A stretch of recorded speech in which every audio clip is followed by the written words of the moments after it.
again, as my teacher, Derrida, has pointed out,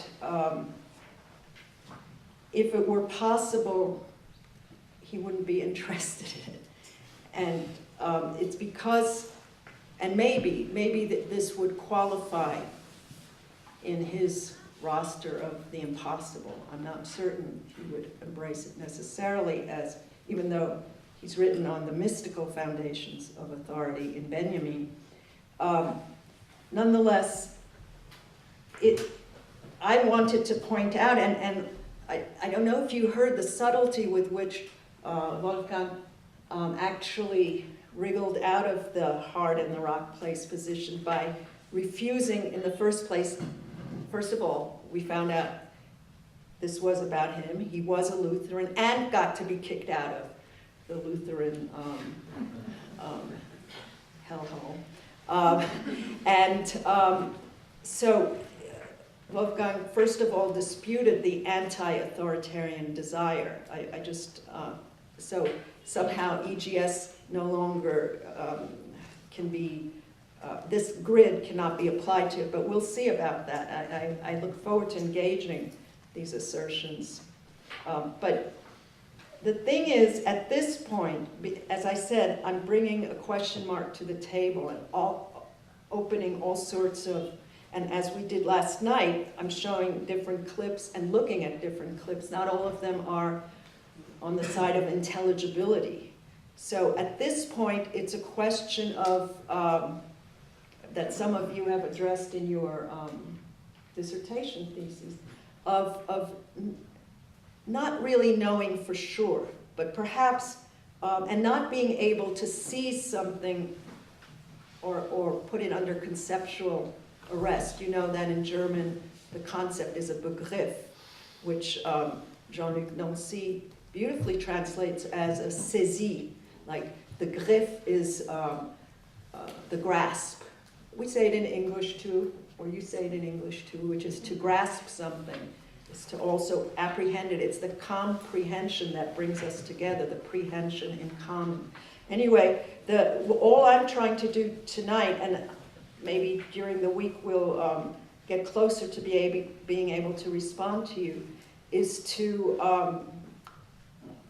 open the question and to leave it in a Heideggerian way as a question and not to foreclose it by saying we have an answer. This is something, first of all, is it the case that this is a true frustration? Are there toxic implications to the relation, the impossible relation and the non-relation to authority? Is it bypassable at all? Is there something, and then what about all of the Freudian internalizations when you have, I know some of you have superego smacking you down every other minute and telling you you're stupid, another topic I would love to talk to you about, or that you can't do it, or you won't do it, and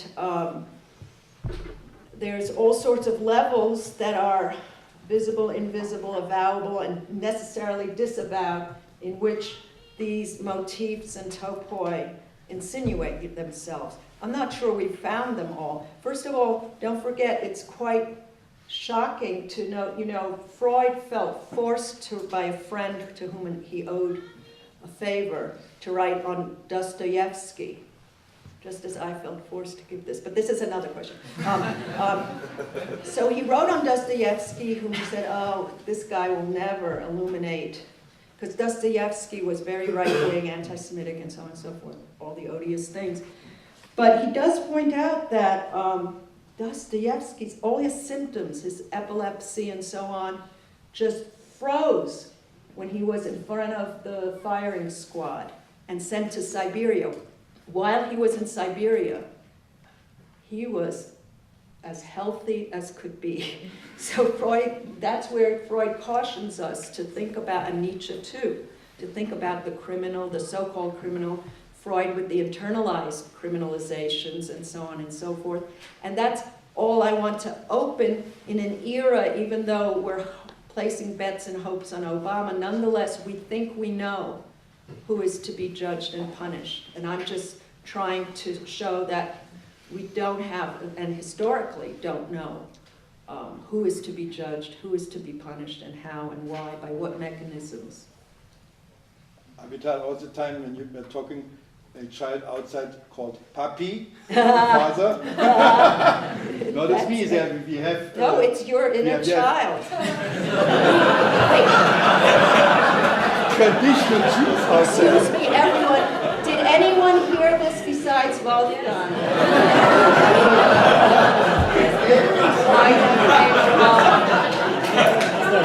I wanted to make it a hallucination. Micah. Father didn't answer, so her last call was to mommy. That is the last call, as in a bar. Micah. Okay, thank you for your talk. So you speak of the flight of the gods, you kind of started with that, and I'm catching the Heidegger reference. And in Heidegger, there's also the possibility of the return of the gods. So I guess my question is, why can't we just bring the gods back, perhaps via practice of... Now you heard it too, huh? Like, maybe in neo-traditionalism, such as Julius Evola, or like a neo-paganism. You kind of, it seems like you preclude the possibility of them coming back and go from there. Why can't they come back? That's what I ask them all the time. No, but seriously, you know, the great poet Hölderlin said that poetic utterance is located between the nicht mehr and the noch nicht. And this is what Heidegger points up to us, which is to say, between the no longer, the gods are no longer with us, or that transcendental hold is no longer with us, but we're also pitched in a mode of presentiment, which is an interesting relation to futurity that Rousseau, who also hung out in this neighborhood, kind of, makes us think about presentiment. Okay, kids, we got it. So, their gods have left them too, these childish voices.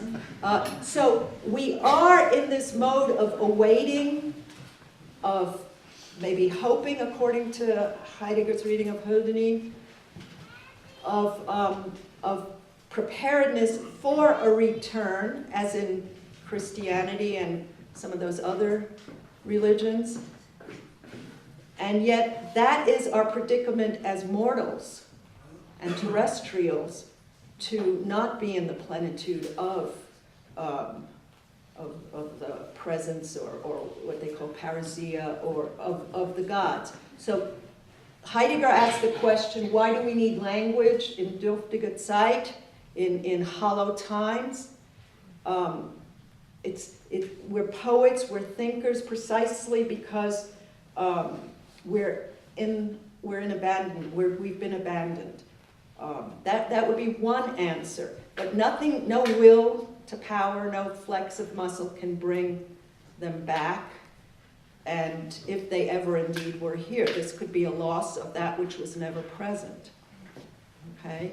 And this is why when Luther says, okay, let's forget about belief, let's go for faith, then you don't need proof. You could say, and in parts of America, I'm sure there are many whack jobs, to quote Larry, who have the gods right with them, or God with them, and so on and so forth. This is a question that opens toward Schreber and all sorts of other relatedness to the divine that is always psycho and perverted, I would say, always. Even when it's institutionalized in that sanctioned way. Okay, let me see. Do we have a lady here? Okay, Pablo, you are the lady now. Thank you. I have a political and sexual question. Friedrich Engels said that authority is a group of workers with weapons. I don't know if revolution is possible without authority, but I'm sure that sexual pleasure is impossible without a group of workers with weapons. What's your opinion? If that turns me on?